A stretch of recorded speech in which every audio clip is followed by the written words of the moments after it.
Hola, ¿cómo estás? Espero que estés súper bien. This is Tamara Marie, host of the Learn Spanish con Salsa podcast. Now, before we jump into this episode, I wanted to let you know about a special opportunity that you're definitely going to want to take advantage of, especially if your goal is to become fluent in Spanish.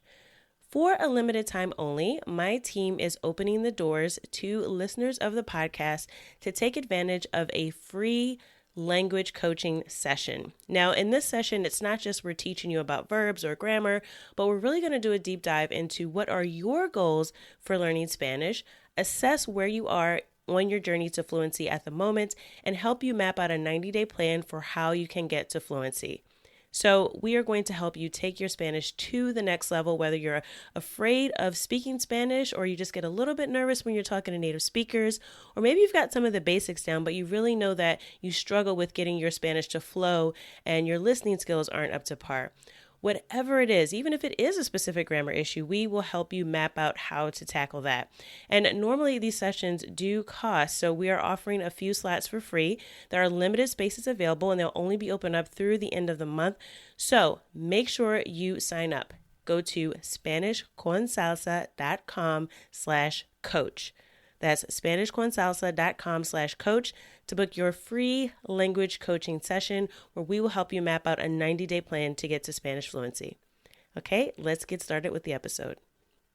In this episode of the podcast, we're exploring Caribbean Spanish spoken in a South American island that you might not have heard of before. Do you want to know what country? Listen to find out. Entonces, vamos a empezar. Let's get started.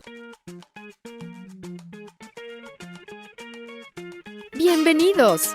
Welcome to the Learn Spanish con Salsa podcast, the show for Spanish learners that love music, travel, and culture. Close your grammar textbooks, shut down the language apps, and open your ears to how Spanish is spoken in the real world. Let us show you how to go from beginner to bilingual. Here is your host, certified language coach, Tamara Marie. Hola, bienvenidos al episodio 177. Welcome to episode 177 of the Learn Spanish con Salsa podcast. In this episode, we're exploring Caribbean Spanish that's spoken on an island that you may or may not be familiar with. As you know, we've been exploring Caribbean Spanish on the podcast this month, and I want to give you a heads up that we are exploring an area of the Caribbean that we haven't talked about before, and it might actually surprise you to hear that there's Caribbean Spanish spoken in this region. Now, we're also going to be providing more resources, and we're actually launching a course that will cover this region of Spanish. So the island that we're exploring in today's episode is called Margarita. And no, it's not the drink. So the island of Margarita is actually located off the northeastern coast of Venezuela. It's known for its beautiful beaches, its rich cultural heritage, and yes, it also has its own unique way of speaking Spanish, and it's a place that is known to many travelers that are from Venezuela and also from other regions. Margarita is known as La Perla del Caribe, or the Pearl of the Caribbean. And the Spanish that's spoken there definitely has a Caribbean influence. It shows the island's unique history and cultural heritage, so it has traces of indigenous, African, and European influences that has shaped the region over centuries. In this episode, we're going to explore some Venezuelan Spanish words and phrases, especially those that are specific to Margarita, and we'll also talk about the accent of the Spanish that is spoken there. And we actually have a special guest joining us. There's actually a member of the Spanish con Salsa team that if you are in our community or you ever purchased a course from us, or if you're in the Fluency Club, then you've definitely had an interaction with her. And she actually lives on the island of Margarita. So we're going to be talking to her about Margariteño Spanish, and that is Mariana. Hey, as promised, we have a special guest joining us today on the podcast to share more about Venezuelan Spanish and specifically the unique Spanish that's spoken on the island of Margarita. please welcome Mariana. Hola, Tamara. It's a pleasure to be here and share my knowledge of Venezuelan Spanish and talk about Margarita. Yep. And we're excited to have you on the podcast because you're usually behind the scenes. So I'm glad to give you this opportunity to share a little bit about where you're from. And can you tell us about Margarita? Like, where is it located? And tell us a little bit about tourism there too. Of course. Well, Margarita is known for its stunning beaches, vibrant nightlife, and rich cultural heritage, making it a top choice for tourists, especially from Venezuela. The island offers a wide range of activities and attractions, from relaxing on the beautiful beach of Playa El Agua or windsurfing in Playa El Yaque, to exploring historical sites like La Asunción, the island's capital. Okay, so what are some of the popular places for tourists to visit? You mentioned that tourists come from different parts of Venezuela. What are some of the places that tourists visit when they come to Margarita? And then give us a little bit of an idea of like where it's located too. Well, there are several must-visit places on the island. First and foremost, I would recommend spending time in Por la Mar. This is the largest city of Margarita. It has a vibrant shopping district and a variety of dining options, giving visitors a taste of the local cuisine. But for nature lovers, a trip to Parque Nacional Laguna de la Restinga is a must. This is a beautiful national park that is home to a unique mangrove ecosystem and offers boat tours to explore its stunning natural beauty. When I didn't live here, I actually liked visiting Parque Nacional Laguna de la Restinga, but it's far away from where I live now. But it's stunning. I think it reminds me from the scene of La Sirenita when they're singing, and yeah, it's beautiful. Additionally, I highly recommend exploring the historical town of La Asunción. Here you can visit the Santa Rosa Castle, which has rich history of dating back in the colonial era. The town's vibrant plazas and charming colonial architecture are also worth exploring. And Margarita is known for its festivals and cultural events. Additionally, I highly recommend exploring the historical town of La Asunción. Here you can visit the Santa Rosa Castle, which has a rich history of dating back to the colonial era. The town's vibrant plazas and charming colonial architecture are also worth exploring. And Margarita is also known for its festivals and cultural events. One of the most popular is La Fiesta de la Virgen del Valle, held in September, where the locals pay homage to the island's patron saint, La Virgen del Valle.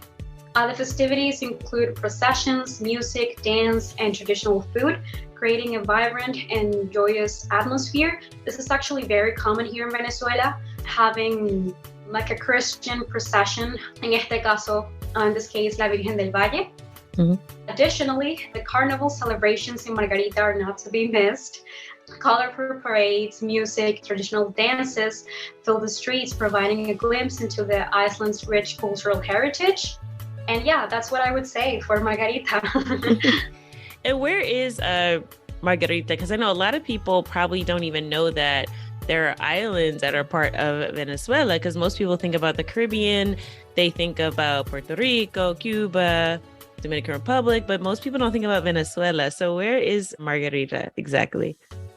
Well, Margarita is at the north, in the northern eastern, como al norte inclinado hacia el este, I would say. And we have a few beaches, but the state itself is called Nueva Esparta, and it includes 3 islands: Isla Cubagua, Isla de Margarita, e Isla de Coche. So there are 3 islands in the state. But from this part right here, we also have close another island that's called Los Roques, that is a paradise. But you only can get to Los Roques in a little airplane. And there's another island called La Tortuga. So these are like closest islands to where I'm at. But yeah, el estado de donde vivo, where I live, includes 3 islands. And Margarita is the biggest one. Okay. Yeah. And I think it's really cool to know that, because I've actually been to Aruba, and I remember when I was there, they go, oh, we're so close to Venezuela, you can like go over. And I was like, really? So a lot of people, again, like they're familiar with like some of the other islands in the Caribbean, but may not have heard of those. So thanks for explaining that. Could you tell us just a little bit more about the Spanish that's spoken there and like how it's different than other regions of Venezuela? Of course, as you know, Margarita has its own distinct Spanish influenced by the island's history and culture. The Spanish spoken here has a melodious and relaxed rhythm with unique vocabulary and expressions. Of course, the Caribbean influence is strong, giving it a vibrant and lively character. It's truly a delight to hear and speak Margariteño Spanish, even though they talk really fast. But yeah. I think all of the Caribbean has that in Spanish, known for speaking pretty quickly. Yeah, I've been living in Margarita for around 6 years now. And when I came, I'm from the interior of the country. And when I came here, I was like, okay, they speak fast. So could you share some more examples of Spanish in Margarita? Like, what are some of the words and phrases that people should know if they're thinking about visiting, or even if they can't visit, if they just want to know how it sounds to speak Venezuelan Caribbean Spanish? Can you give us some idea of some phrases that people should know? Of course. Well, I have a little list of words and phrases that will come handy during your time in Margarita. The first one is cazón, and I was excited to share this one. I was looking for the translation, and it means in English the school shark. It is a type of shark that is really small, that it's really concentrated in the coast here in the Caribbean, but Venezuelans, especially in the Caribbean coast, they tend to eat it. So if you put it in a sentence, in an example, podrías decir, you could say, me comí una empanada de cazón en la playa. I ate a shark pie at the beach, or a shark empanada. And that would come surprising. But here in Margarita, you might come across a school shark while exploring the island's natural wonders. It's known in the island and the Caribbean coast of Venezuela, as I mentioned, because natives commonly eat it for breakfast at the beach.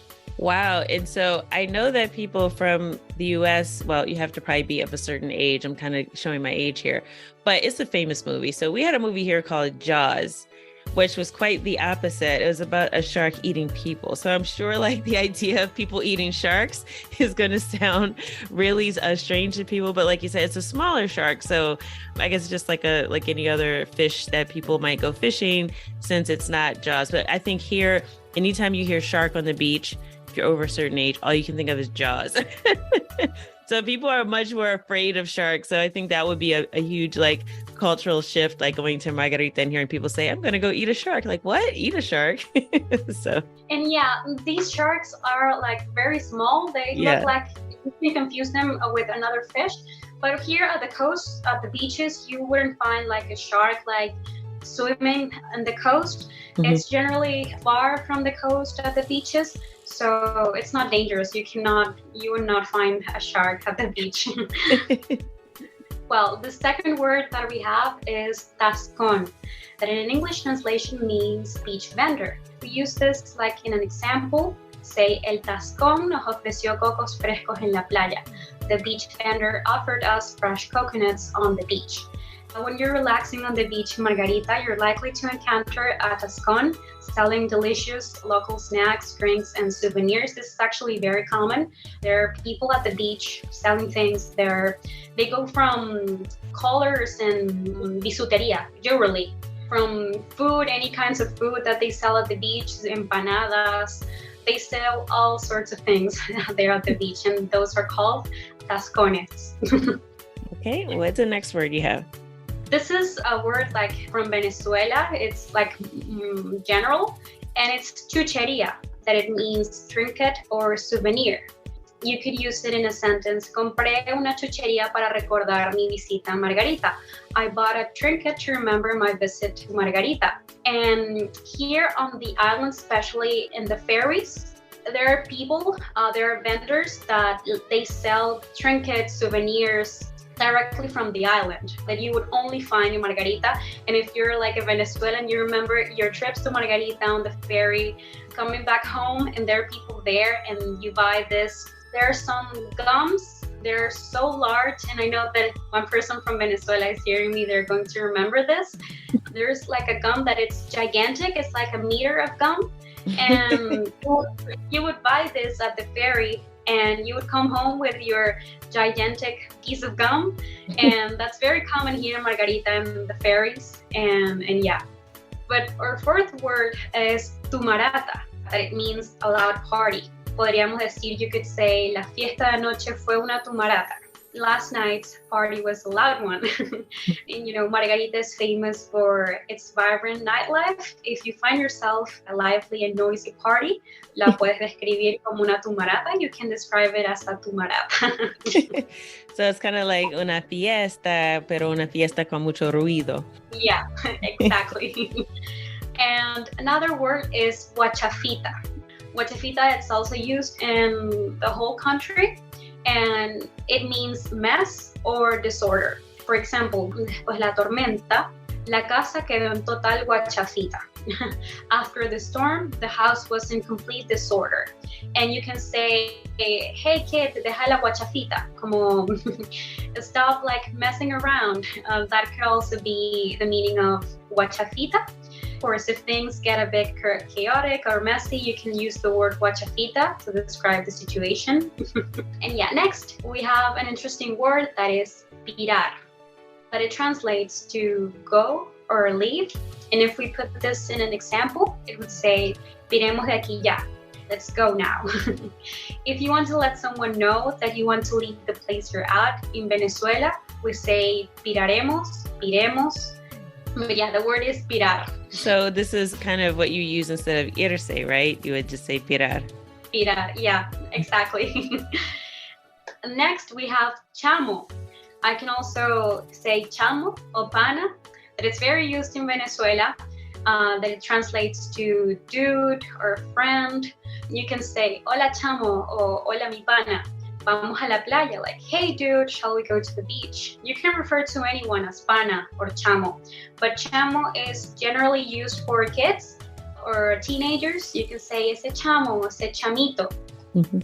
Y pana is always the same, como hola mi pana, el pana de allá, dude from right there. So yeah, this is a popular term used to address friends here in Margarita and in Venezuela in general, and it's a casual and friendly way to refer to someone. So first I know pana is used in other parts of the Caribbean too. So I know these in Dominican Republic and maybe a few other places. Now for pana, it's always pana. So if I'm talking about a male or female, right, I'm going to just say pana. I'm not going to say pano, right? Yeah, puedes decir mi panita, like a diminutive of pana, mi pana de allá. Yeah, mm-hmm. Pana is always the same. Mm-hmm.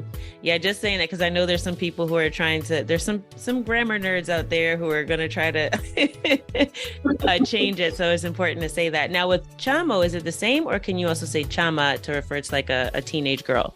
Yeah, you can say chamo for a boy or a teenager, y chama for women, para las mujeres. But yeah, it's generally used for like young people. Mm-hmm. Pana is for everyone. Next word that we have is sapo, and the translation of it is nosy or gossipy. The example sentence is, no le cuentes nada a Juan, él es muy sapo. Don't tell Juan anything, he's very noisy or gossipy. If you come across someone who seems overly interested in other people's business or loves spilling gossip, you can describe them as sapo. But you gotta be careful with this word because this is like the most informal one that we've reviewed. You wouldn't catch like your teacher or someone that you can catch someone saying guachafita or pirar, but it's like, it's common to use those words, but sapo, it's not like an offense, but people wouldn't say this, like older people wouldn't say. So it's something more used among friends or something like that, because I do imagine it could be taken the wrong way. Like it could be taken as an insult if you don't know someone.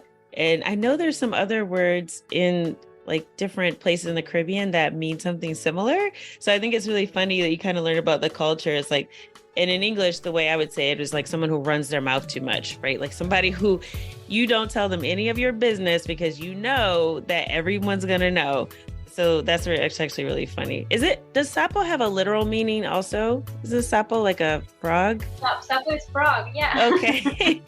Well, it gives like a visual because I just imagine like someone like frogs like stick their tongue out. So it's like un sapo. It's like you're always like looking for information and then you're telling that information. So yeah, so a sapo is someone you don't want to tell any of your secrets to.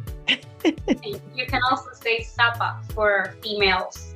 But in the correct Spanish, you wouldn't say sapa, you would say rana. Ah, right. Oh, interesting.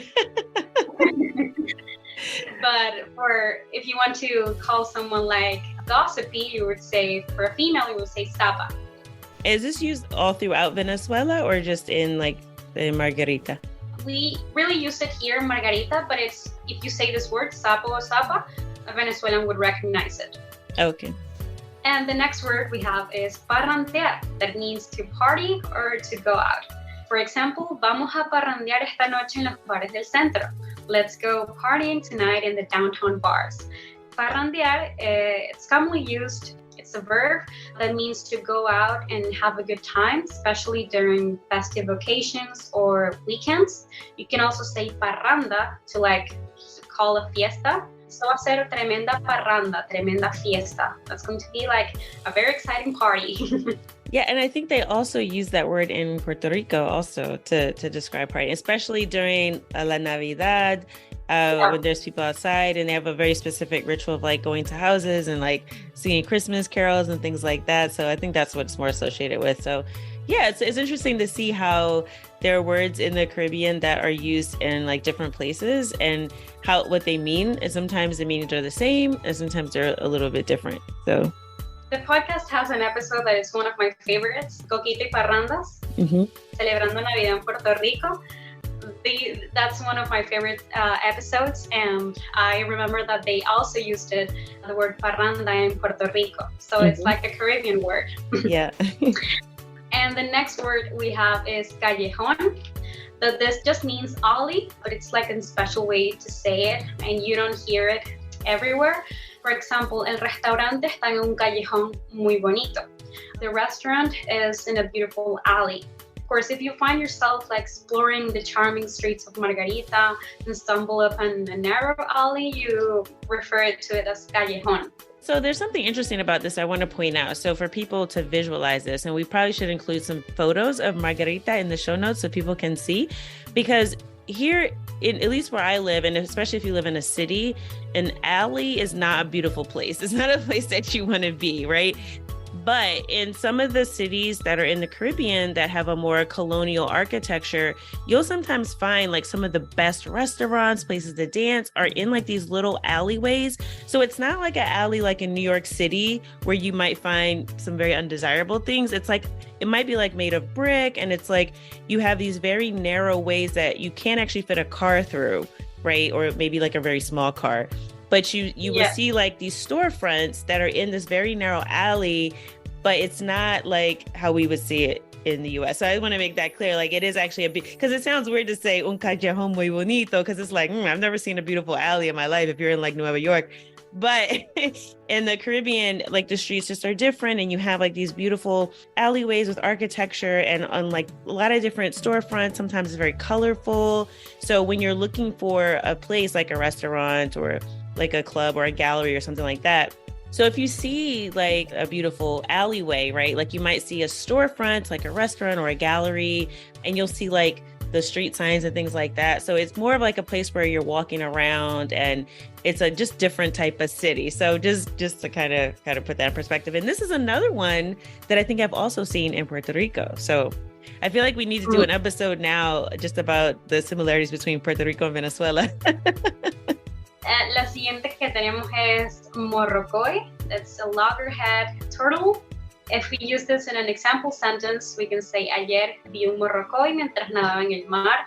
Yesterday, I saw a loggerhead sea turtle while swimming in the sea. And morrocoy actually is the name for the loggerhead sea turtle. This is a majestic marine creature that you might encounter while enjoying the beaches of Margarita. And, it's a sea turtle, but it's also like a ground turtle. For example, it's like in a species. At my backyard, I have 4 morrocoys. And Here where I live, we have like this little patio and everyone has morrocoys. And when they grow up and they don't fit into their houses, like in the backyard of their houses, we put it in park here where I live, where we have like a garden of morrocoys. It's very common, not just in Margarita. In Margarita, you can find like loggerhead sea turtles, like itself at the beaches. You have like these concentrations of where you're like visiting the beach and you see like there's a place that you cannot walk through. It's because there are like sea turtles there, like baby sea turtles. Mm-hmm. And yeah, I found that really cute when I visit the beach, because you can see the little turtles that they're keeping for they're like old enough to go to the sea, and it's like a beautiful thing to see. Is there a certain time of year that happens? Because once again, you reminded me of Puerto Rico. I remember like there are areas roped off, like when the sea turtles are nesting and things like that there too. So does that happen during just certain times of year? I would say that earlier, like the start of the year, is where I've gone to the beach and I've seen them, but I wouldn't be so sure. I wouldn't trust my information on that. I think it's so cute. It sounds like the maracoys son como mascotas, no? Yeah, yeah, you can pet turtles. That's like so cool. Yeah, and it's very common here in Venezuela. Actually, los morrocoys that we have in my backyard, they are from my grandfather. Oh, wow. So they live a long time, or? Yeah, they live a long time. But the thing is, when they have babies, there are like a lot of morrocoys. So their reproduction is like not massive, but you find yourself with a bunch of turtles and you have to give them away. And they can be in your backyard. They only eat like leaves. So it's like an animal that's just cute and in your backyard and moves. But yeah, it's like a pet turtle. This is fascinating. So do they need to be in a pond? Do they need water?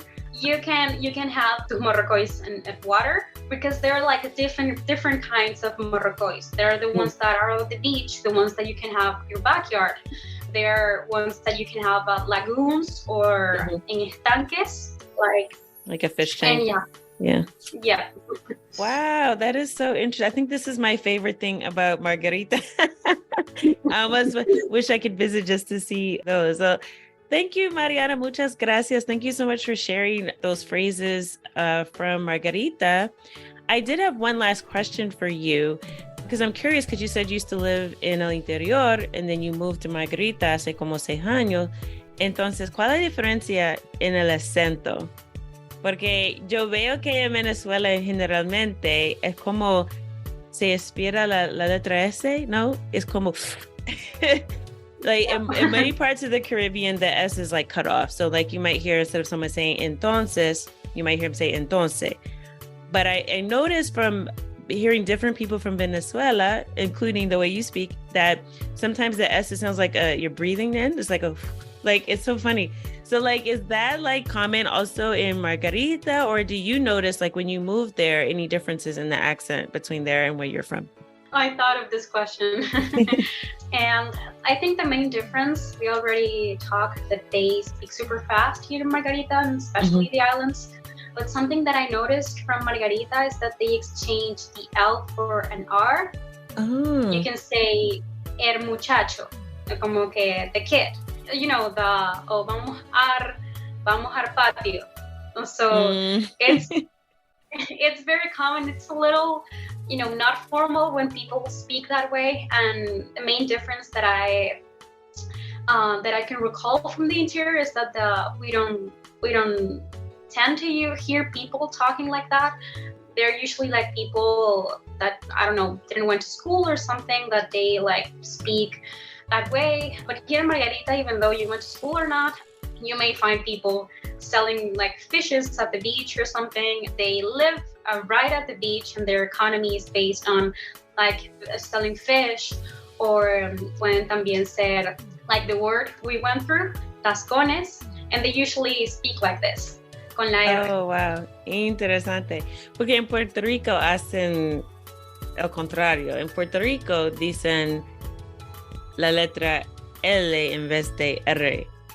And so it's funny, it's like flipped. So like they switched the R for L. right? So it sounds so like, instead of saying like caminar, it'd be like caminar.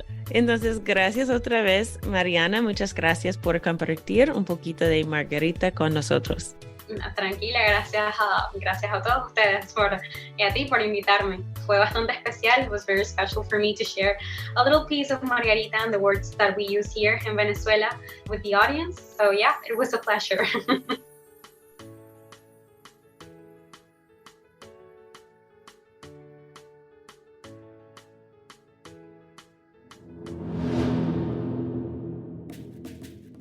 I hope you enjoyed my conversation with Mariana, and I hope you were able to learn something new about not only the Caribbean Spanish in Venezuela, but also how it's similar to other regions of the Caribbean. So again, on the podcast, we love exploring Spanish from all different regions and learning about how there's a unique nature to the way Spanish is spoken in different places. And we love to expose you to that here on the podcast. One, so that you're familiar with the culture and the heritage, but also so that you are not caught off guard the next time you meet someone who may not have a familiar accent. So we're really trying to expand all of those different regions so that you can explore Caribbean Spanish and other regions that speak Spanish and the differences that they all have. So to celebrate Caribbean Spanish Month, as we close it out, we're going to be actually launching a new course. I'm super excited about this because we haven't launched a new course in a while, and we've been teasing it a little bit, but just so you know, since we talked about Venezuelan Spanish here on the podcast, we are actually launching our Venezuelan Spanish 101 course. So you will be able to learn all of the different words and phrases that are specific to Venezuela, and also you'll be able to hear audio of conversations that are authentic conversations between native speakers from the area. And I've talked about this before on the podcast, but Venezuela is one of those countries that if you're from the United States, you probably haven't been able to travel to because you generally need a visa or some special permission, or there's just this perception that it's just a dangerous place to travel to. Like many places in Latin America and the Caribbean, honestly, there's always somebody who will say it's too dangerous to go somewhere. Not saying those concerns aren't always somewhat valid, but, you know, there's a political situation there as well. And we're not going to get too much into that. But suffice it to say, even if it's not a place that was on your bucket list, or it's a place that you just can't travel to right now, there are so many Venezolanos who live in the diaspora and are in places like Miami, who are in different countries, even in the Caribbean. So if you travel to Colombia, like I mentioned before on the podcast, I met many Venezuelans that were living there when I traveled there some years ago. So it's important to know about these different regions and also to see some of the similarities between the Spanish spoken in the Caribbean area of Venezuela as it relates to other areas of the Caribbean. It's also a place that many Venezuelans have traveled to for a vacation. So even if it's not somewhere where they're from or where they live, they're familiar with the Caribbean coast because of some of the things that Mariana shared in this episode. So I hope you will definitely check it out. You can go to learnspanishconsalsa.com/Venezuela. That's learnspanishconsalsa.com/Venezuela, and you'll get all the information that you need to sign up for our Venezuelan Spanish 101 course. So I hope, as always, that something you heard on this episode of the podcast has taken you one step closer from Spanish beginner to bilingual. Hasta la próxima.